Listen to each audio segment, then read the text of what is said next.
When hardened criminals repeatedly evade justice, elite police units come together to crack these toughest cases. Oh, police officers! My role is investigating serious and organised crime. We are a covert investigative team. For the first time across the UK, we have exclusive access to the investigations of Britain's most talented detectives. We'll spend years putting together all of these tiny pieces of evidence. The most bizarre investigation I've been involved in. And share the methods and evidence that can bring these criminals to book. Handguns coming in from the United States. He had the drugs. That is a lot of money. A real who did it. This time in Lancashire, a deadly hit and run on a busy street. The vehicle mounts the curb, hits the female, she's up into the air and it's thrown about 30-40 feet. Turns out to be a brutal revenge attack. If you rob, steal from a drugs line, then there's going to be some sort of repercussions. And the ultimate betrayal. When it comes to drugs, you know, some of them would sell their own granny. A drug-dealing empire in Manchester. To recover that quantity of money isn't something that the police see on a day-to-day basis. We are dealing with real serious criminals here. With a 42-year-old matriarch calling the shots. The way that she operated with her business, there was no need for her ever to get her hands dirty.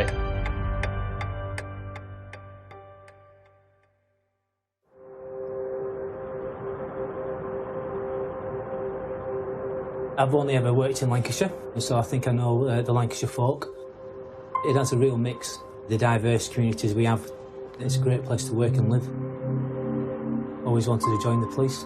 I've been in our forced major investigation team since 2019, and it's took a number of years to get the correct skill, requirements to join the department. You have to be on top of your game, really, to try and get this role.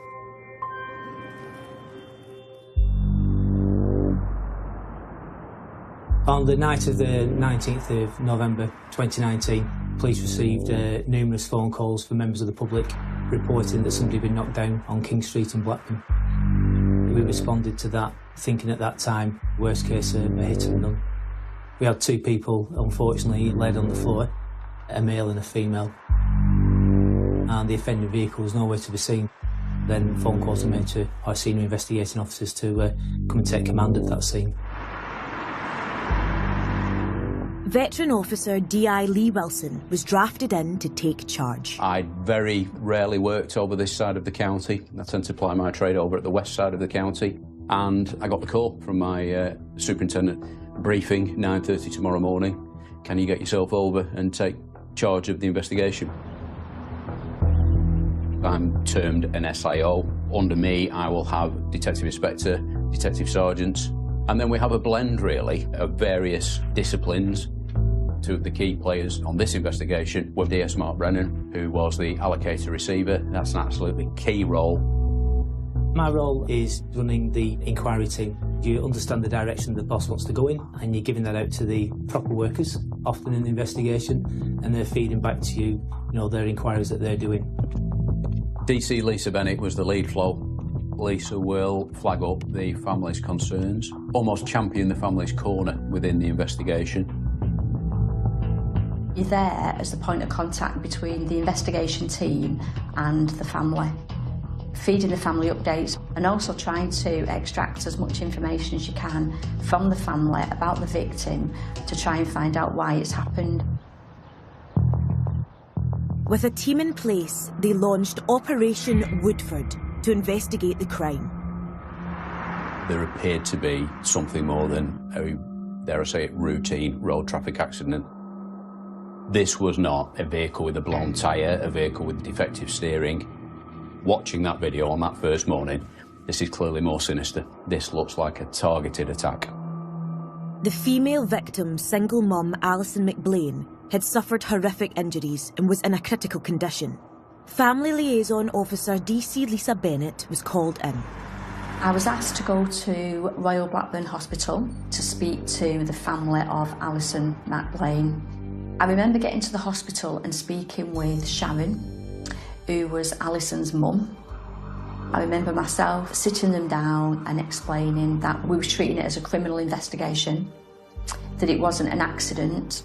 I think Sharon wasn't really listening to what I was saying to her. All she cared about was her daughter going to survive? Was she going to pull through? They started to build a picture of the 36-year-old victim and those who depended on her. Alison had a young son who was 12. At that point, he didn't know what had happened to his mum. There's no easy deployment at all, but when it involves children, it's tough. Speaking to a number of eyewitnesses, people collectively were saying that they heard a noise, a vehicle driving, accelerating, with screeching sounds, but very few actually saw the actual impact itself. Although there were few eyewitnesses, the impact was caught on CCTV. From the review of the council CCTV, we could see the vehicle mounts the curb, gives a no quarter, hits the female. She's up into the air, off the bonnet, off the windscreen, and it's thrown about 30, 40 feet. He collapses in a heap, and then you can see him get up. He's looking around himself, clearly looking for his partner. She sustained over 20 injuries to her body. The injuries to the female victim were extremely serious, described as catastrophic. The male sustained injuries mainly to his hands and his feet. You can see pedestrians are, what on earth has just happened? And they step towards the male. He sees his partner's coat on the pavement. Obviously his mind is in shock, he's trying to process what's just happened, and he walks towards the coat and realises she's actually there on the floor, still inside the coat, in a terrible state. And he says to a member of the public, look after her, I can't hang around, and he disappears into the night. With the male victim long gone, the team focused on finding the car, a silver Fiat Punto. It was fast moving to begin with. Any officers that can be spared are brought to major investigations like this, whether it be uniformed colleagues, CID, whatever it may be. Every available resource is involved in that initial phase because the priority is to get that vehicle. And the team effort paid off. The vehicle was recovered fairly quickly after the attack, down an alley about a mile or so away, by a traffic officer who noticed this vehicle, and in fact it was smouldering, the contents were smouldering. He had the presence of mind to extinguish the fire. We could see the accident damage to the front of the vehicle. That looked wholly consistent with the collision, and also that one of the tyres had blown out, which you could see on the CCTV with the sparks as the steel came into contact with the roadway. So pretty happy that we had the right car. What is in there that might lead me to identify who the offenders are? When we ran the registration through the police national computer, it came back registered to an identical make of vehicle, but who lived in a different county than Lancashire. Obviously we conducted inquiries with themselves, but it was clear that person had nothing to do with it, and the vehicle was running on a cloned plate. Basically, somebody had had possession of that vehicle and decided to mask its identity. And there'd been a concerted attempt to set fire to the car and, no doubt to my mind, to destroy evidence. So that makes me think straight away there's some sort of criminal element here, some element of pre-planning. Somebody's thought around this. How do we try and cover our tracks? With the car badly damaged, they were not sure what evidence, if any, could be recovered. And there was more bad news from the hospital, where the young mum's condition was deteriorating. So at that point, Alison was lying critical. She was on life support. I spoke to the doctor, the consultant, who basically told us that they didn't think she was going to pull through. And the next day, they would be doing brain stem tests to verify if there were any signs of life.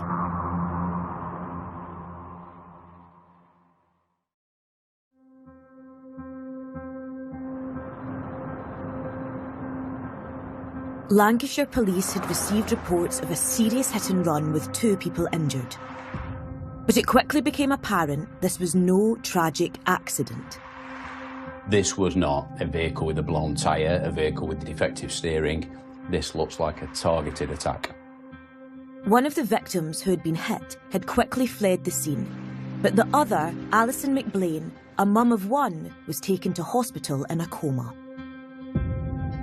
The injuries to the female victim were extremely serious, described as catastrophic by the doctors in charge of her care. 24 hours in, and the main lead was the car that had been involved in the hit-and-run. The police hoped it could give clues to the offenders, but it had been deliberately set on fire. This was a whodunit. Who was driving? Who else was in that vehicle? Who's had that vehicle prior to the attack? What is in there that might lead me to identify who the offenders are?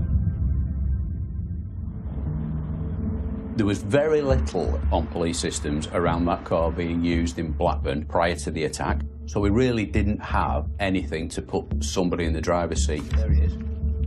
Inside the vehicle was covered in soot. All the soft furnishings, the door linings, they were all melted. It was a really concerted attempt to try and destroy evidence within that vehicle. But there was forensic opportunities for us in the lower parts. In the footwells of the vehicle, we recovered a bag of sweets, M&Ms if memory serves, a cigarette butt, and a receipt for a local shop of an item that was purchased earlier that afternoon. Thankfully, had not set on fire itself, so our inquiries then were immediately turned to going to that shop and reviewing the CCTV. And news came from the hospital about the hit-and-run victim, Alison McBlain.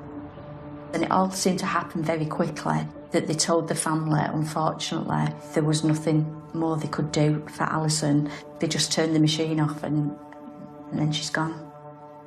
It is difficult. With the death of Alison, the team were now investigating a murder. We had to start to learn, start to speak with the family about our victims' lives. Why has this happened? Family liaison officer Lisa Bennett started to talk to Alison's mum, Sharon. We started asking Sharon about Alison's lifestyle to see if there was anything there. She had somewhat of a troubled life and she had turned to drugs. But recently, Sharon thought that Alison had turned a corner and that she'd managed to get herself clean of these drugs. However, a new man on the scene seemed to have set Alison back. Alison got involved with a male who was a boyfriend. Sharon told us she didn't like him. She thought that he led Alison astray. CCTV from a local fast food shop confirmed that the second victim that fateful night was indeed her new boyfriend. He's the one person, to my mind, who can tell us who's most likely in that car.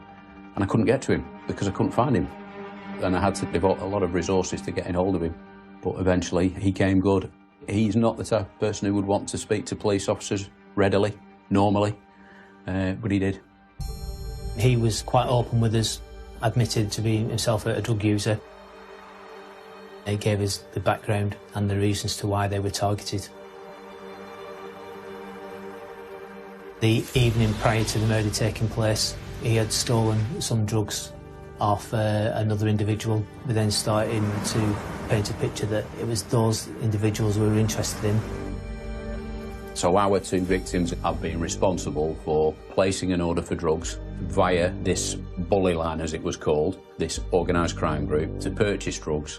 And instead of purchasing the drugs, they taxed, as they call it in drug parlance. They basically stole drugs from the occupants of that vehicle. It was approximately £60 worth of drugs. I think it's a fair assumption to make that if you tax or rob, steal from a drugs line, then there's going to be some sort of repercussions. The police still had no names, so they continued to try and build a picture of the events after the hit and run. This murder took place on King Street, so initially we do a survey of King Street. This is relatively town centre as well. You then start identifying the vehicle and its direction of travel, and you keep growing that CCTV survey, keeping control of that vehicle, moving on to its next street, the next location, and wherever that may be. The suspects had dumped the car in an area not covered by CCTV. But luckily there were cameras just along the road which captured them fleeing. We'd had relatively grainy figures on CCTV, people leaving the dump site. They all went off in different directions, and it's then seeing where they go. We didn't know who the 4 occupants of the vehicle were at that time, but what we did know is that within half an hour or thereabouts of the murder taking place, the 4 people that were in that vehicle were all back in one address. Which was about, I think, quarter of a mile, half a mile from where the car was dumped. It wasn't immediately set fire to. What appears to have happened is that the individuals have gone back towards this home, and then they came back, or rather 2 were sent back, to set fire to the vehicle. So no doubt there had been a council of war, a gathering of the clan, or the group, or the gang, or whatever you want to call them, and they'd decided what to do next. As well as a growing understanding of what had happened, The house in question at last gave the police the identity of one of the suspects, a small-scale drug gang boss who seemed to be at the centre of everything. When we had these 4 individuals going back to this address and we arrested the male occupant, we would say that he's the head of this organised crime group who was given that instruction to go and do this revenge attack, because ultimately it was his drugs that were stolen. We then started painting a picture of all his associates. We've got a team doing these CCTV surveys of all the area, and we started to identify the occupants of that vehicle. Their best lead proved to be the surviving evidence from the burnt-out car. The main thing that we got from that was, there's a receipt here from a transaction at a local store 2 or 3 hours before the murder. Go to the shop, see if they've got CCTV, time the transaction, and with a bit of luck, we'll get clips of people around the vehicle. We were confident on who the driver was because many witnesses said he's been the driver of that vehicle for some period of time. He was wearing distinctive clothing. He's wearing the same clothing earlier in the afternoon as he is in the evening. His forensics within the vehicle as well. The front seat passenger was an easy one for us to identify because only a week or so before he'd injured his foot and was on crutches. You know, when we have somebody running on CCTV on crutches, that was quite a good indicator that he's our man. We're looking around the hospitals and sure enough we start to pick this individual up. In relation to the back seat passengers, that proved a bit more difficult. But I went internally to departments within the police, departments who work with social services closely. Do you know these 2 young people? And we got lucky.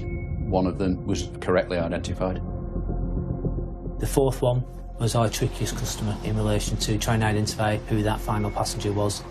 We had several images of this individual on CCTV, but couldn't really identify exactly who he was, but he was consistent with a male that we had as a suspect. And then when we had the bottles of juice that was bought from the shop, and we recovered them back from the head of the organised crime group's address, when that person's DNA came back on that bottle, Mr Wilson, the senior investigating officer, was elated. I want them all arresting. I want them all questioning. They tried to get out of town, but they couldn't get out of town. They hadn't got the money to get out of town and live on the run. And eventually, they just fell. They just fell into place, and they were arrested or surrendered. 5 men were now in custody, but one mystery remained. How had the killers known where to target Alison? Out of the blue, the family liaison officer took an anonymous call from a woman who claimed to have information. I got a phone call on my police mobile. It was a withheld number and it was a female voice. Sounded younger, telling me that she had been with Alison moments before this had happened and that they'd had a conversation. I asked her for a name, she wasn't willing to give it to me. So I spoke to Sharon, Alison's mum, and told her how important, how crucial this witness was. If she could try and persuade her to come forward, then it would really, really help. So Sharon had a conversation with her and she gave her permission to give her name to me. The female who was Caris Poynton. 28-year-old Caris was another drug user and a friend of Alison. We decided that we would have a look at what had happened in the immediate moments really before the attack. And what we knew was from the surviving victim that they'd split up briefly and that the female had gone into a local pharmacy just at the back of a garage forecourt, and she'd gone there ostensibly to pick up her methadone prescription. She was in there, we had the CCTV of that, she was wearing the same distinctive yellow coat. As she comes out of that premises, she, I suppose metaphorically and literally, bumps into somebody who she clearly knows. By looking at the CCTV camera, you would believe that they're friends. The female victim then left the chemist and walked on King Street. That female goes into the same pharmacy as our victim and instantly, and I mean instantly, is straight on her phone. Who's she ringing? Highly suspicious. Highly, highly suspicious. She keeps the door propped open and she's almost, we think, commentating. She appears to be studying where our victim's going. What you're viewing there is her contacting the Buller line to give away the location of a friend. She'd actually rung the people in the car. And we knew from other phone work that that group had put out to the drug-using community, if you tell us where they can be found, then we will sort you out and give you drugs or give you cash. and she literally put the black spot on her friend. She was at the funeral, clearly grief-stricken, and all the while she knew exactly what she'd done. She knew that Alison was dead, partially because of her. But when it comes to drugs, you know, some of them would sell their own granny. The reason her friend was dead was because she put that phone call in. We were able to pull that evidence together. She was arrested, she was brought in, and she was charged actually jointly with the murder. At the Crown Court, the driver of the car, Caleb Conley, was found guilty of murder and received 14 years. Dean Kayam, the front seat passenger, was also found guilty of murder and was sentenced to 20 years. Passenger Joshua Titterington received 17.5 years. The 16-year-old was found not guilty. For ordering the hit and run, John Chatwood received 14 years for manslaughter. Finally, Caris Poynton, Alison's friend, was found guilty of murder and was sentenced to 13 years. When I heard the verdict and we'd got back in a room with the family, we all shed a tear. We'd got justice. But how do you ever replace a loved one? You know, how does a son ever replace his mother? Every case brings its own challenges, and there can be no better purpose than to bring the offenders responsible for taking another person's life to justice. Coming up, a Manchester drug-dealing family making millions run by a 42-year-old matriarch.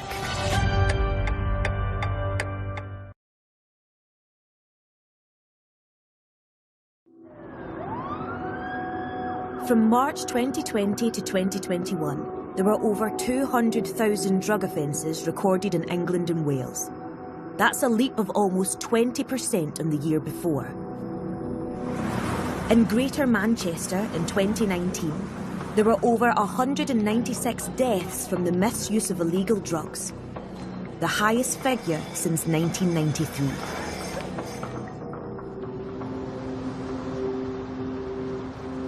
Manchester's such a diverse place to live. I've worked for Greater Manchester Police now for 27 years. I'm a detective inspector in the serious organised crime group. You don't know what challenges you're going to face and what work you're going to be dealing with. Manchester, like all major cities, has got varying degrees of drug criminality, so there remains a constant supply because there's a constant demand for it. So by targeting the people who are supplying the drugs, the hope is that we can bring down violent crime.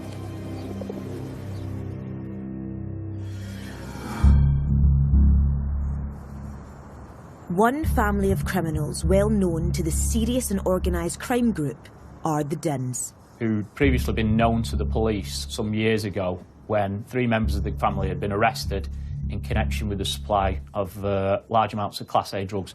So 2 members of the family had been imprisoned, and from that point things had gone relatively quiet. But the team had word that other members of the gang had recently picked up the gauntlet. We then started to realise they had carried on going, but had restructured in terms of who was running things and who was now in charge. Omar Din, who'd fled to Dubai, had previously been in charge. His sister, Shazia, had taken over. The foundation's in place for us, really, to start doing more research, starting to run a wider operation into Shazia and her family.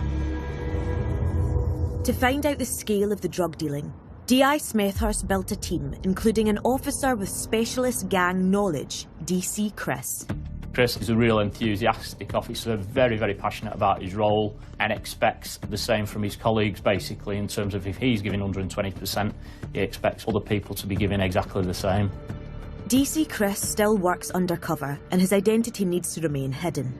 The job in the serious organised crime group is targeting and disrupting the top-level criminals, groups, organised crime gangs that are committing crime, i.e. moving large amounts of drugs, supplying firearms. We'll target them to disrupt them, and if we can, remove them from the streets. To target the drug-dealing activities of the Din family, they set up Operation Heart. We were well aware of the Din family. They were previously known to the police.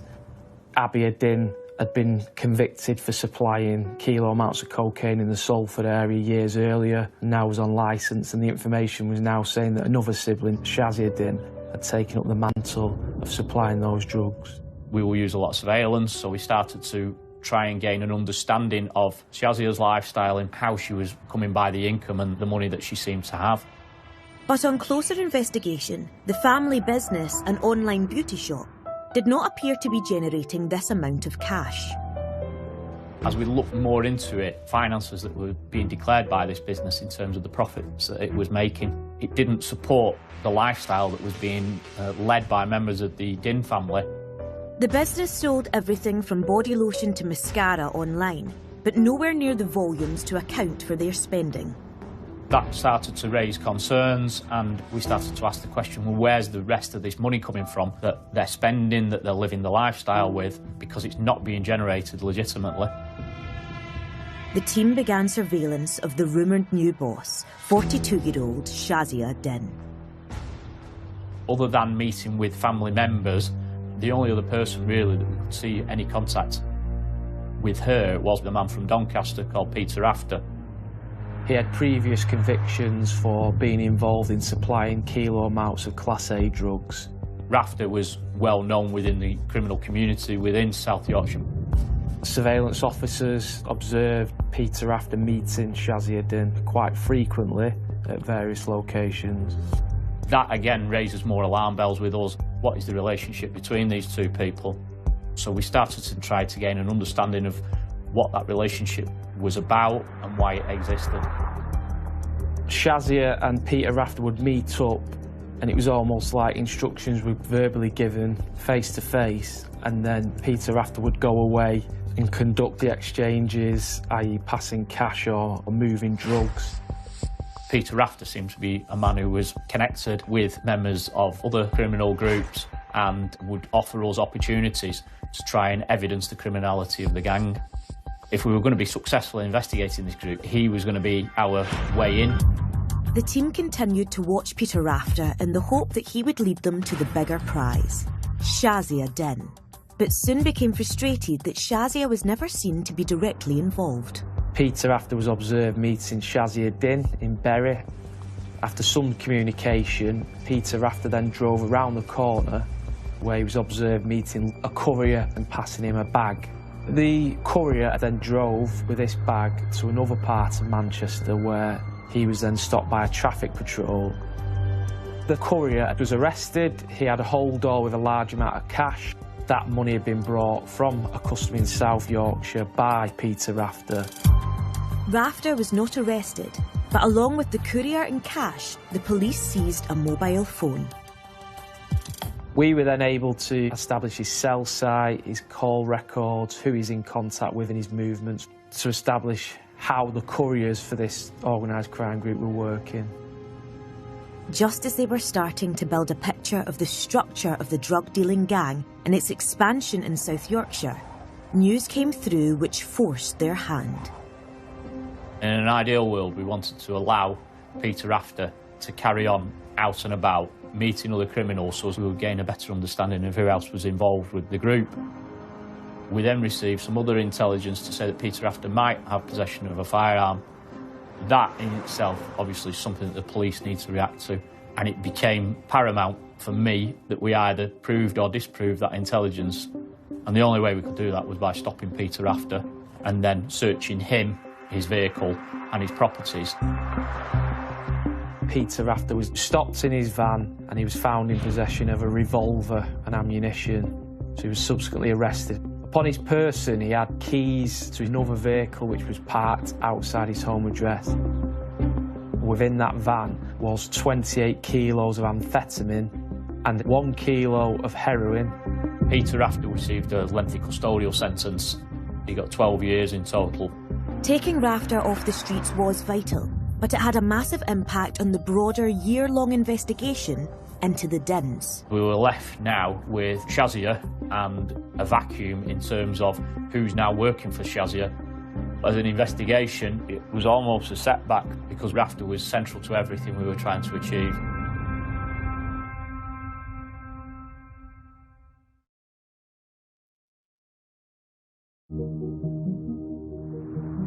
Greater Manchester Police established Operation Heart in 2018 to stop a drug-dealing empire expanding across the north of England.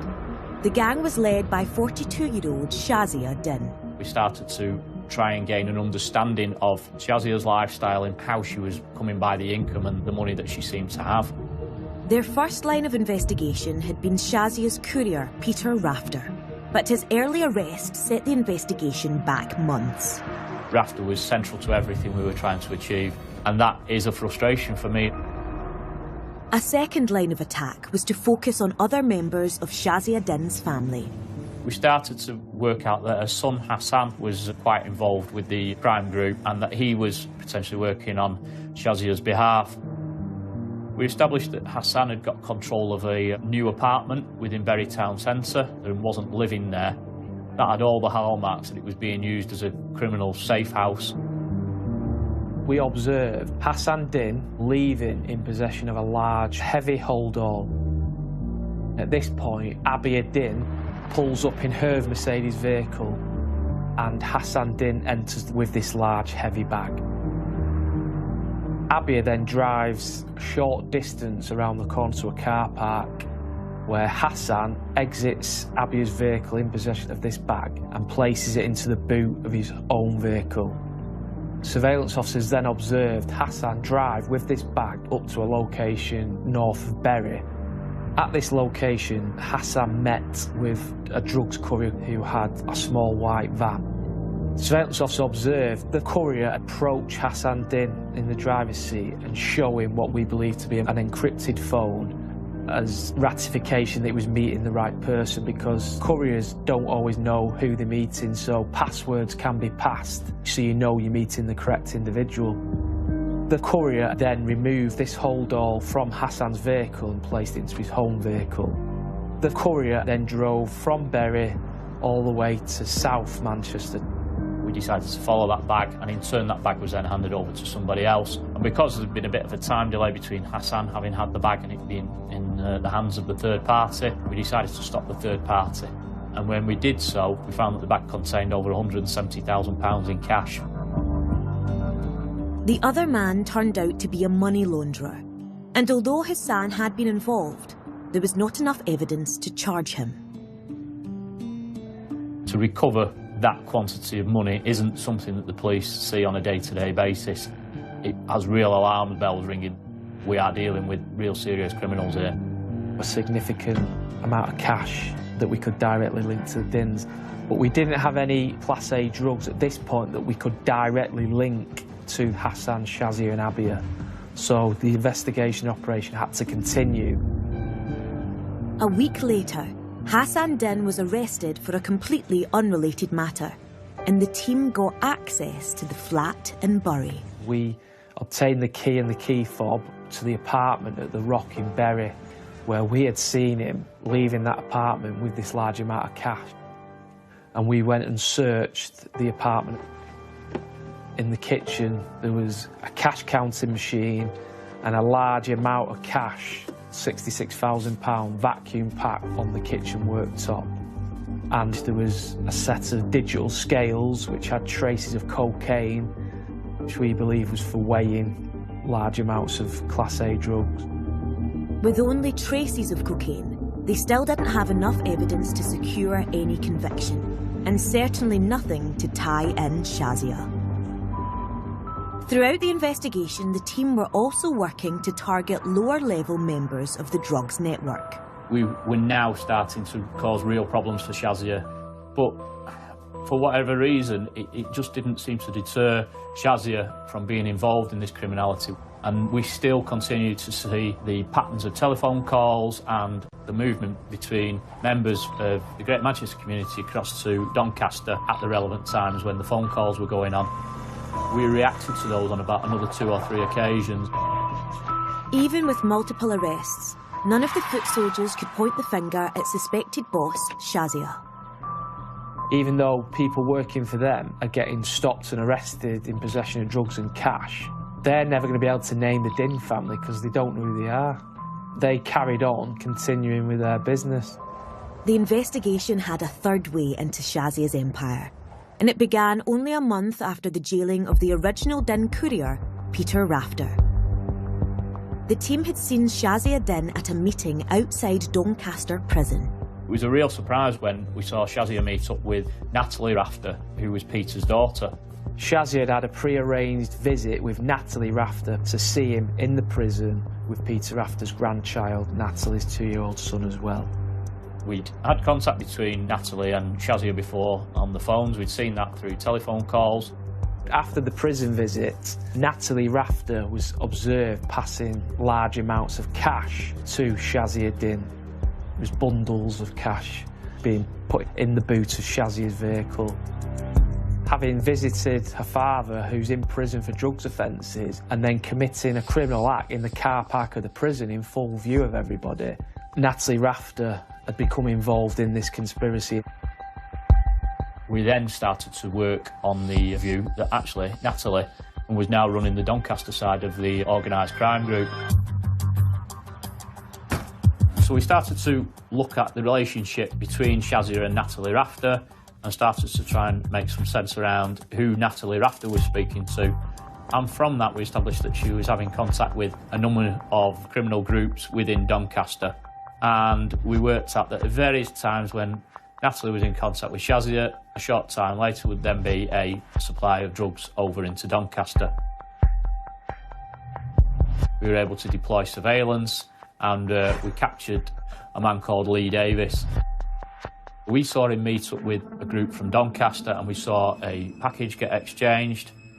We'd established that Lee Davis, who was a Manchester criminal, had supplied South Yorkshire with a kilo block of cocaine. So the operation shifted onto him. We believed he was then somebody who was working for the Din family and filling that void that Peter Rafter once did. And so surveillance centred around him, what he was doing, who he was speaking to, who he was visiting. One of the places they saw him visit frequently was a block of flats. He'd got access to a flat in Salford, but was contained within a flat block of about 30 flats. We just couldn't link Davis to any particular flat at all. And at this point, we were starting to get a little bit frustrated. A week later, the team got another possible lead. Based on information we'd received, we conducted a search warrant at Lee Davis's business premises, a garage just outside the city centre of Manchester.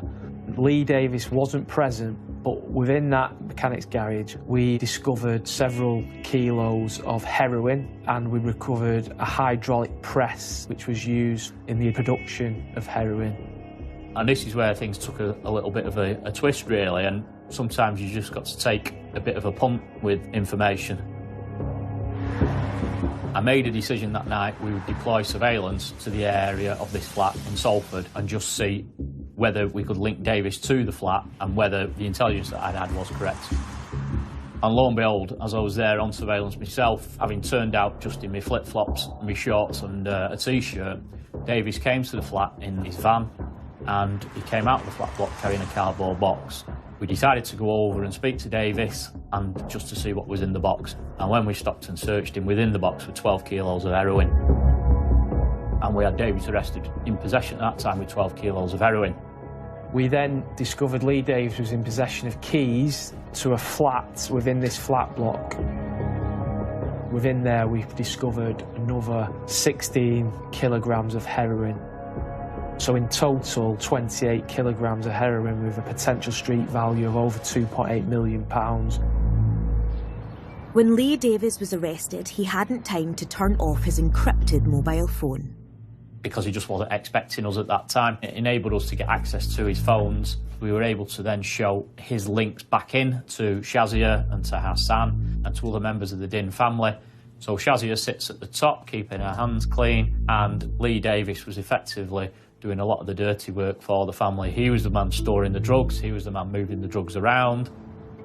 After 2 years of intense investigative work, the team were ready to act. We believe we had enough evidence then. We'd had enough drugs seized, we had enough events observed on surveillance, and we had enough links from the call data. We're good to go here, we need to start arresting people.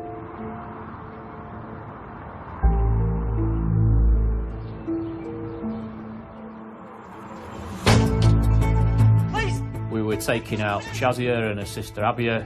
We'd got Hassan, who was her son, who was doing the day-to-day management. Lower down that scale, we'd got the drivers, we'd got the people who were storing the drugs, and then we'd got Natalie, who was arranging the supply of drugs within Doncaster. From the business premises of the Dins, several thousand ecstasy pills were recovered from the office area. We conducted a warrant at an industrial unit in Doncaster and recovered a large amount of amphetamine, heroin, MDMA and cannabis, a street value of about £120,000 worth of drugs. The 2014 generation of Din criminals had been caught with £500,000 worth of drugs. The haul from the Shazia Din investigation was nearly £3 million. Shazia, you've been arrested this morning on suspicion of conspiracy to supply Class A drugs. No comment. So Shazia Din, what relation is she to you? No comment. How often do you see Shazia? No comment. How would you describe your relationship? No comment. Is Shazia a business partner of yours? No comment. Okay, no problem. The Rock in Bury, which is an apartment, a flat. Do you know that address? No comment. When were you last there? No comment. So after you both been to see Peter, why is his daughter putting large amounts of money in your boot? Don't remember. The daughter of a drug dealer. If you can't remember what it is, then how do you know it wasn't cash? Because I know it wasn't cash. It was because she gives me stuff, she gives me candles and stuff like that, treats for the dogs. The Din family remained largely silent, but Lee Davis suddenly claimed he had been forced into the crimes. I'm scared. I'm scared now, you know, and it's like, I'm dead. I'm a dead man walking. Okay. I've got nothing left in me, you know, I've got nothing left in me. I don't know what to do. So now linked to you, so that's 22 kilograms of heroin, which is worth over £2 million. Okay? The Dins were behind bars. The beauty booth business was shut down, and at Manchester Crown Court, Lee Davis's story changed and he pleaded guilty. He was convicted of conspiracy to supply Class A drugs and sentenced to 9 years. Natalie Rafter was sentenced to 11 years and 4 months. Hassan Din received 14 years. Abia Din's previous convictions meant she received 18 years. And the family matriarch, Shazia Din, was sentenced to 15 years. It was the biggest case that I've ever worked on. It spanned over 2 years, the volumes of surveillance, the volume of drugs recovered. At that point, when everyone's in the police cells and he's being interviewed or being charged, you think that's it. We've achieved what we set out to achieve. Hopefully we've made a real difference to the people of Manchester.